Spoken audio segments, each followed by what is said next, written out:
today we got Hamet Watt. Yes, I'm saying it correctly? Yes, you are. All right, so let's get into it. So Hamet Watt is the founder of Share Ventures. It's a venture studio and firm backed by Google and Amazon. At Share Ventures, Hamet invests and invents companies that drive human performance forward. With expertise in innovation, neuroscience, wellness, and design, he has co-founded and successfully exited 3 venture-backed companies, consistently rethinking how industries operate. His work includes transforming advertising with Next Media and redefining the movie-going experience with MoviePass. His investing career began as partner at the New Africa Opportunity Fund, the first US-backed venture fund in post-apartheid South Africa. He also served as an entrepreneur in residence at True Ventures, an advisor at BCG, and board partner at Upfront Ventures. Hamet, welcome. Thank you for having me. All right, so I want to start a little bit earlier in your career. How did you get into investing and just business in general? Like, where'd that begin for you? I've always been an entrepreneurial person. I started, the lawn care business in junior high and had a You had the lawn care? This is before it was common to start business in college. Awesome. I got a little bit more seniority than a lot of people here. But by the way, who is here today? Just so I know who I'm talking to. What's the crowd? Is it how many entrepreneurs? Entrepreneurs, executives. How many investors? Okay. Any corporate types like Verizon types? Only one. Okay. Yeah. Title sponsor. Shout out Verizon every time we can on camera. Cool. Yeah, I got my start just as an entrepreneur, and love the company building process, and eventually wanted to figure out how to help other entrepreneurs do cool things. What was that transition point like for you going from entrepreneur to then investor? Like when was that? It hasn't happened yet. Never. Yeah. Well, so I have transitioned, but then I'm not. So our lab is a venture studio. So we're starting companies. So I still get to scratch that entrepreneurial itch. We do have capital to invest in companies that others start. So the only thing I like better than starting a company is helping someone else do one. So I have not successfully made that transition, and I think I never will. There's some folks that are great investors. It's a different mindset. You got to be a little bit more pessimistic. And there's some folks that are much better entrepreneurs. You have to have a little bit of an optimistic bias, or you never start a company. So I float back and forth, and I've gotten comfortable with that over the years. When I was at Upfront, I was also working on MoviePass and lots of other companies. So I want to stay a little bit earlier in your career still. So New Africa Opportunity Fund, what was that like to be part of really that historic moment? Yeah, my father's from Senegal in West Africa, so I grew up going back and forth to the continent. And so I had an opportunity to join a group of very young folks, most of them just coming out of Harvard Business School. I was not even in business school. And we had an opportunity to go with $100 million, a bag of money, and go spread it around early stage companies, mostly technology companies, which is crazy. Yeah. This is the late 90s, in companies in sub-Saharan Africa. So it was great because I could go to my father's homeland and I could get more connected with that world. And I thought then, there's tremendous upside in sub-Saharan Africa for new companies. Did after that experience, did it give you, did that change your perspective? Did it add to it? Like, just as an investor, as a business person, like, how do you come out of the other side of that? I think it reaffirmed my being an adrenaline junkie, right? It's like I like hard things, I like big problems, I like really sort of gnarly, non-traditional situations, which was sub-Saharan Africa to some extent now, and certainly at that time. But we had some good fortune. I think it was one of those things where everyone told us we were crazy for investing in companies in sub-Saharan Africa, and we ended up investing in the largest wireless operator. It became a unicorn. Wow. So sometimes it's just about building confidence. I think all of this, our career is just about building confidence. We kind of know what to do. We're scared when we're young. We're like, oh shit, I'm not sure this is right or wrong. But when you do go through enough and you have enough wins, you start to build confidence, you start to listen to your gut a little bit more aggressively, and sometimes it works. So fast forwarding a bit to what you're doing today, I want to start off kind of basic. Venture Studio, the model. Explain what that is, please.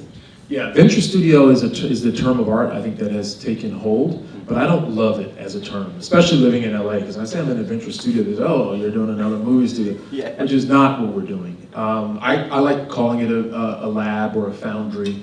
But essentially what it is an organization set out to build companies. They don't all have to be technology companies. Ours is focused on technology in an area we call human performance. But it is, especially in this day and age, leveraging all the tools that we have from AI to just being able to work distributed in a very efficient way, I think it's the best model for producing returns for my investors. So when I was an investor, I was at upfront, it was hard for me because I would get focused on a problem. And I said, oh, I want to solve this problem. And I would start going out looking for entrepreneurs and teams that are doing it. And I'm like, Jesus, by the time I thread this needle of finding a team, a valuation, a product that I really love, that I can get behind, that I can get in, shit, I might be able to build something close to that. And so that kept on happening as an investor, and I felt much more compelled by the opportunity to build. And so in our model, we start off with a problem, a very distinct problem that we're excited about. Take an example, oral health is a company we started. We noticed that 47% of the US population has periodontal disease. 47%, that's not acceptable, right? And periodontal disease is connected to all sorts of issues. Neurodegenerative diseases like Alzheimer's, heart disease, gut disease. There's so many connections from oral health to overall health, yet the innovation in the oral health space hasn't been robust. The toothbrush still pretty much looks like the toothbrush we used in the 1500s. We have a slide that shows like the evolution, and we show a toothbrush in the 1500s. Guess what it looks like? Wow. A damn toothbrush. No change. It wiggles around a little bit, but it's not a whole lot of innovation. So we decided to focus on that problem as an example, and we go deep with scientists. We call everybody we can at academia that will talk to us that's done something of note. And then we run a number of experiments until we feel like we have something, and we build a team and a board and a cap table around it, and then we double down with our fund. So that's a typical model for us. A lot of studios use different approaches and methodologies. We call ourselves a tech-enabled venture studio, so we have a couple of people that are full-time on technology and data, primarily around a lot of large language models, to help us automate the innovation workflow. So that's a big part of what we're focused on is, can we prove that we can automate a lot of the steps from going to 0 to 1 to build great companies? In terms of the ideas that you choose to move forward with, as you mentioned, there's a lot of different models out there for venture studios. How do you go about looking for the ideas? Do you accept outside ideas from other founders or would-be entrepreneurs? Like how does all that mix work? One of my mentors is a neuroscientist. He said the number one biggest predictor of success is cognitive flexibility. So we don't have a whole lot of hard rules. We're very flexible. Most of what we do is internally generated ideas from problems that we have discovered through research. That's our primary go-to, but there's no rule that says if someone walks in and says, hey, I have an idea, but I haven't done shit to do it, I want a co-founder, we would do that with someone. Wow. What we try not to do is conflate the idea of being a venture studio and a venture firm, right? We do invest as well. Yeah. So when someone walks in and they have a company, we're probably going to treat them just like we would if they were a company, right? We're not going to try to say, let's start something together. Yeah. And so that can be a little tricky because we don't want people thinking that, we're always just trying to shove people in a venture studio, even if they already have a company. We'll look at it just like any other investor and participate. Yeah. And for not necessarily just share ventures, but just because you're in the space, and not only the individuals here, but the ones at home, pros and cons, again, speaking generally of going towards a venture studio or going another route in terms of getting investment and making an idea, realized, high level, like, could you maybe juxtapose that a little bit? Yeah, that's a great question, because I think it's, some people say, oh, venture studio, when I first was raising, everyone would say, oh, venture studios don't work. Incubators don't work. Like, that's like saying startups don't work. Yeah. Most of them don't, that's absolutely right, but it depends on what you're putting into it. It depends on who's involved, it depends on a whole lot. And so I think the same thing applies when someone says, hey, is partnering with a venture studio good? It's like, I don't know. Is partnering with this gentleman over here good? I don't know. Maybe he's good, maybe he's good. I know him, he's good. He's good, okay, so we partner with him. Yeah. Even though he's on his phone, I don't like that, man. I'm just teasing. So, yeah, I think it depends. It depends on the entrepreneur, it depends on the studio, it depends on the connection, it depends on the expertise. For sure. I think I'm glad you asked that question though, because a lot of people do generalize. And I think that's dangerous, just like in anything else. Some people say, oh, I don't take venture capital. I'm like, what does that mean? It's like, is every single venture capitalist exactly the same? That means you don't like the stereotype of what has happened to people that have taken venture capital from bad people, but there's a lot of stories on the other side of that too. Yeah. And for some of the things that are my understanding of it, we've had quite a, like that, that's why I noticed that trend of venture studios now. The word's getting thrown around. I have interviewed many more individuals from venture studios, and every model seems to be a little bit slightly different in what they're looking for and otherwise, which is good in my opinion. I think some parts of the industry are still figuring themselves out when they started, whoever's starting the, but I think it's an interesting model because some of the things that I feel entrepreneurs are doing over and over again is kind of like duplicating efforts, especially in the beginning stages of things. Yeah. Can you talk a little bit about that? Identify with that? Anyone made the same mistake? Right here. No one's made a mistake. I identify with it. Shirag, where you at? Right. No one's made a mistake. That's cool. That's cool. I'm the only one. No, I make mistakes all the time, and I feel like, God damn, I've got to learn. It could be operational. It could be so many different. Could you speak on that a little bit? No, just like it's part of what made me say, I've got to build a studio, I got to build a lab, I got to codify some of this stuff so I don't keep repeating the same stuff. Like, damn. And so it's also a beautiful use case for AI, right? We start to look at those workflows and those processes, and we figure out what we can automate, and we figure out what we can make sure we ask ourselves every time so we don't make the same mistake. It's okay making mistakes. It's not okay making them multiple times, but we all do it. And so I think whether it's hiring, whether it's the sequencing, whether it's the strategy you're using for fundraising, whether it's the strategy you're using and the process you're going through to do customer discovery, we've looked at all of those processes. We've looked at the ones that have worked for us, and we've looked at the ones that haven't worked for us. We try to codify the ones that work. And so I think what also that helps us do is open up the aperture a bit for who we can bring into innovation companies, which is part of our goal. We did a study with Stanford. We actually ended up hiring the Stanford researcher that did it, but we did a study on risk and the cultural perceptions that we all have on risk. And I find it fascinating that we all think of risk differently. But one of the things that came out of the study that I thought was really interesting is there's a disproportionate percentage of people that are coming from high net worth families that are doing innovation companies. And there's a lot of reasons for that, but one of them is they get more swings, they get more opportunity to be in the basement for years trying to figure out something, right? Or they can drop out of college without getting harpooned like I would have gotten if I dropped out of college. Or they can, the other cohort that I thought was interesting is actors tend to come from higher net worth families because they can audition. They don't have to worry about doing it, they can take more risk. And so as we think about that, and we think about democratizing who can be part of this innovation ecosystem, who has good ideas, who has good execution capability, who has good resilience, we need to think about opening that aperture, and so codifying some of these processes so they don't have to learn the same lessons that I learned or you learned in your previous businesses. We think we can open up the aperture for who can be involved in innovation companies.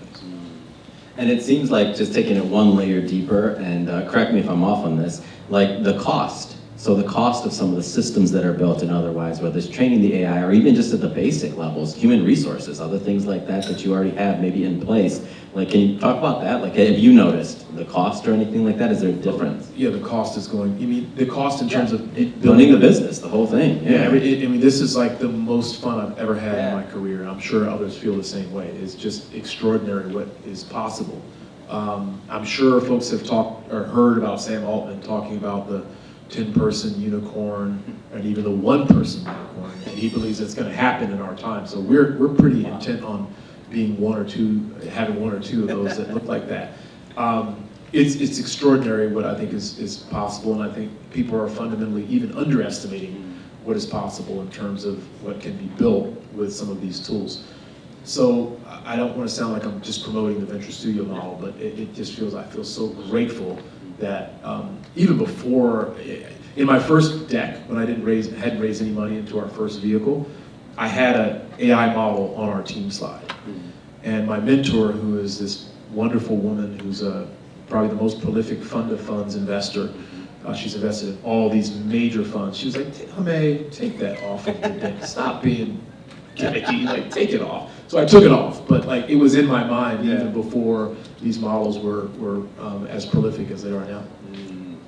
And also the relationship side of things. So like it would seem as though you have, you know, successes through things, and then you're gonna continue to build on that. Maybe it's easier to raise money, other things like that carries over, right? Especially as a venture studio gains a reputation. You mean going from doing what I was doing to doing the studio? Yeah. I mean, I think thankfully everyone I worked with over the past 15 years invested in our first vehicle. So I was an EIR at True Ventures, which invested in Fitbit, first money in Peloton, all these wonderful companies.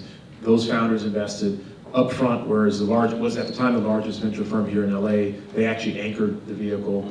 And so I'm blessed that a lot of it came from just relationships and just people understanding that we work really hard to try to be successful. Let's talk a little bit about the longevity space. So what any trends, any things you're noticing there, any things that you're looking at, ideas that you can share that, you know, and give us some insight. Yeah, so I should say, all we do is focus on human technologies. So most of that incorporates the human performance space, that incorporates longevity, the future of work. It's sort of a broadly defined version of human technologies, but longevity being a very big part of that. When I was at Upfront, I found myself only liking deals in this category. Like I was just, even companies that were sure were great business, I wasn't passionate, I wasn't getting excited about spending the next 7 to 9 years with those teams, right, which is what it takes. And so I was going to a lot of smaller niche biohacker conferences and stuff.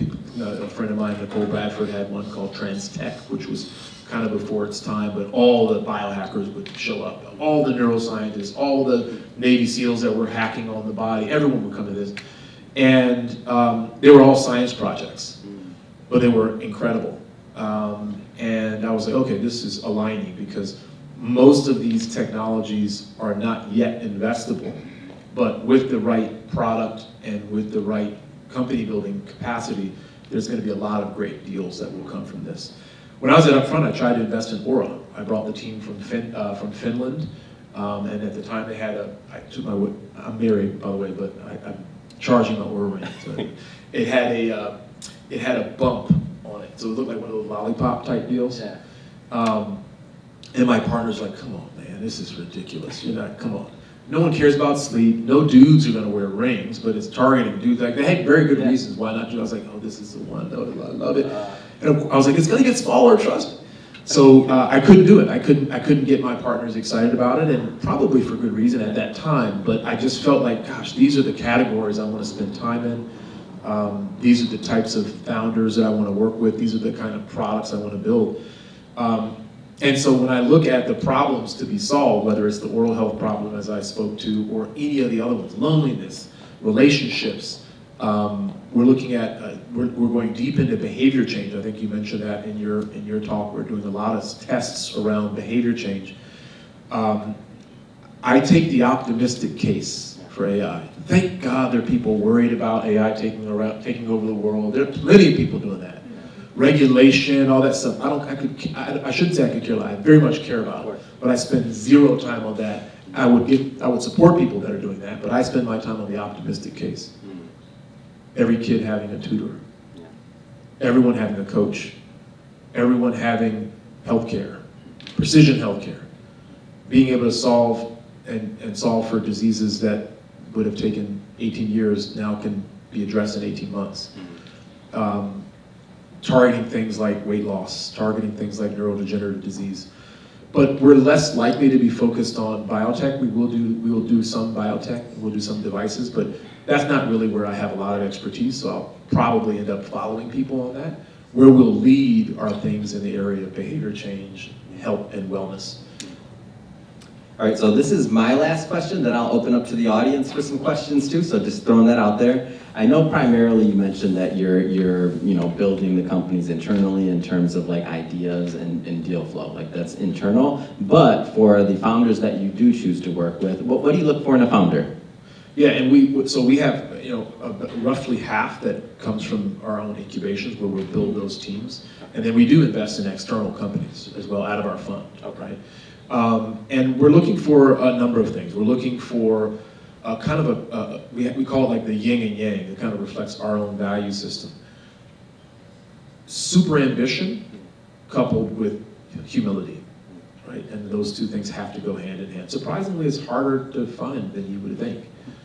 There's some people that just are really good at painting an incredible story and vision, and they're really bold. But then when it comes to the pragmatism, like, oh my God, they're not going to be able to go from step 1 to step 2 to step 3. And so we like the combination of those two things. We love grit and resilience. Obviously, that's almost cliche now, but it just matters so much, because who's seen that chart that shows like the entrepreneurial psychology over time, like the trough of disillusionment? Yeah. It's real, and sometimes it happens fast. And if you get people that lose their shit in one of those troughs, then you're done. So you just have to have people that are really aligned with that vision and really believe in it deeply. And I think humility is one of those things that is almost a horizontal. It just cuts across everything, because the minute people start to make declarations, and it's like the things are changing. And things are changing so fast now that if you don't have enough of that flexibility, you'll get hit. And that rigidity, it's almost like they said, might sound morbid, but they say, if like you're gonna get in a car accident, you're supposed to get loose. If you get too tight, you'll get hurt. Yeah. It's kind of the same thing, I think, in terms of this entrepreneurial landscape. What else?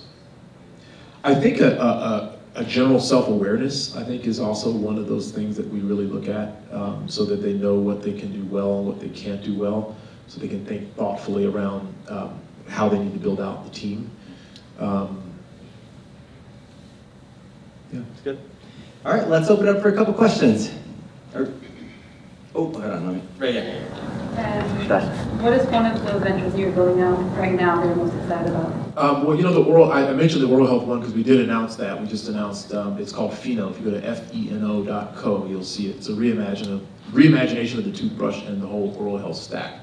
So it kind of is a good example of the pattern that we follow, which is problem, deep research, partnered with deep experts. We brought on a great co-founder, who's my co-founder now in Pheno, who's a oral surgeon. We built a great team around him of hardware and software folks and machine learning folks. We decided that we were going to do hardware very carefully, because hardware is hard. Part of my process with Pheno, I reached out to our network, and I invested in a company called Ring, which is also another local LA company. And I called the founder and CEO of Ring, who was at that time running computer vision at Amazon, because we sold it to Amazon for $1 billion. So it was a big success for LA. And I said, dude, I'm thinking about doing a hardware company. He said, stop, do not. You know how hard this shit was. And then I was like, but we're going after oral health. He said, okay. And then I showed him some of the renderings, and I showed him how we're attacking. He said, oh, this is incredible, do it. And actually, he introduced us to Amazon. They ended up investing in our fund, catalyzed by that. But yeah, so the way we got comfortable with hardware was, one, getting some good validation from others that had been through the hard road. Two, we built some software that allows us to iterate significantly faster in the hardware development process by simulating what we're building in a model. So you don't have to do we did like 100,000 iterations on this device in the model so that we could get something out faster. And there's a big services component to it. So that's an example. We have all the other categories I mentioned. We have either an experiment going or a live company in it right now. We ended up for Pheno and for many of the other companies, we have a great, when we do a raise for a company that we've started, of course we're participating in that raise, but we love the idea that we can bring in some very deep tech investors and some very culture-forward investors. So we bring on celebrities, we bring on people that understand brand, and then we get people that really understand deep tech, and the fact that we're building a computer vision first, toothbrush took that. But this device also has a scanner, so we're looking at your teeth, gums, your oral tissue to understand what's happening every time you brush. We've got on the roadmap a salivary biosensor that's going to be built. This thing will fry some eggs probably before it's all said and done. Hey, I want one. On a personal to the audience. What do you do as far as your own health, supplements, training, Yeah. hypothermic, cold plunges? Maybe describe, because you look like you're in shape, and I'm just curious, since you say you're in the space of longevity and biohacking, so what have you been doing for your own personal biohacking? Yeah. To help guide you in what you're selecting? Yeah, it's another reason why I like focusing on this space, because I really could not be a hypocrite, right? And I think one of the challenges in any entrepreneurial journey is staying balanced, staying in shape, staying healthy. I think when I was 27, I was working in investment banking, and this African-American entrepreneur who I really admired was in his mid-30s, and he just dropped dead, got a heart attack.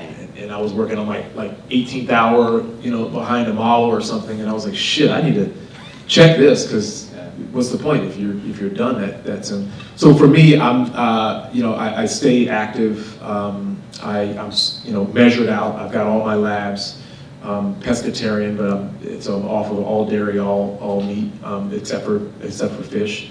And supplement, I got about 45 supplements that I'm taking. Lots of nootropics, lots of amino acids, just your general stuff as well. I regularly get my labs done. I think that's an important part. Saliva and blood?